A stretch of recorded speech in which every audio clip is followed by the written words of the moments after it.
Assalamu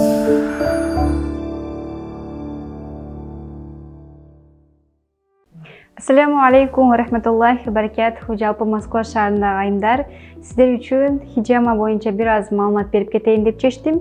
Анда эмесе хижама бул ар кандай ооруларды кан чыгаруу жолу менен дарылоонун бирден бир байыркы ыкмасы, организмден бузулган канды чыгаруу жолу менен көптөгөн оорулардан арылса болот.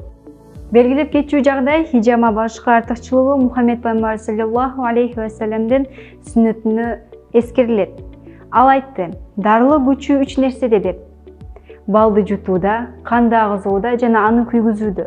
Бирок мен өз үммөтүмө күйгүзүүнү тыюу салам. Дагы бир хадисте пайгамбар саллаллаху алейхи ва саллям айтат: мен Исра жана Миражга көтөрүлгөн түнү менин жаныман өткөн бир топ периштелер мага мынтип айтышты: о Мухаммед, өз үммөттөрүңө айт, алар кан алдыруу ыкмасын колдонушсын деп. Биздин сүйүктүү пайгамбарыбыз Мухаммед Мустафа саллаллаху алейхи ва саллям айткан: кан алдыруу дарылануу жолдорунун эң мыктыларынын бири деп. Ачкан кан алдыруу эс тутумду жөнгө салат жана ошондой эле хижаманы кайталап жана туура колдонуу чачтын өсүшүн жакшыртат. Хижама ашказан ширесин жана ичегинин ферменттерин бөлүнүп чыгышын жакшыртуу үчүн колдонулуп, натыйжасында тамак аштын сиңирилиши жана жогорулайт. Ашказан менен ичеги жакшы иштей баштайт. Организмдеги кандын айлануусу калыпка салынат. Иммунитеттин бекемдеши үчүн аябай зарыл.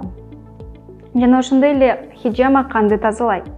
Хижама баш оору, жогорку кан басымы, стресс сыяктуу нерв тутуму менен байланышкан бардык ооруларды дарылайт. Эгерде хижама жасатууну кааласаңыздар, албетте каралсаңыздар болот. Медициналык билимим бар, анда эмесе сиздердин кызматыңыздарда мен Эшанкулова Зирекгүл.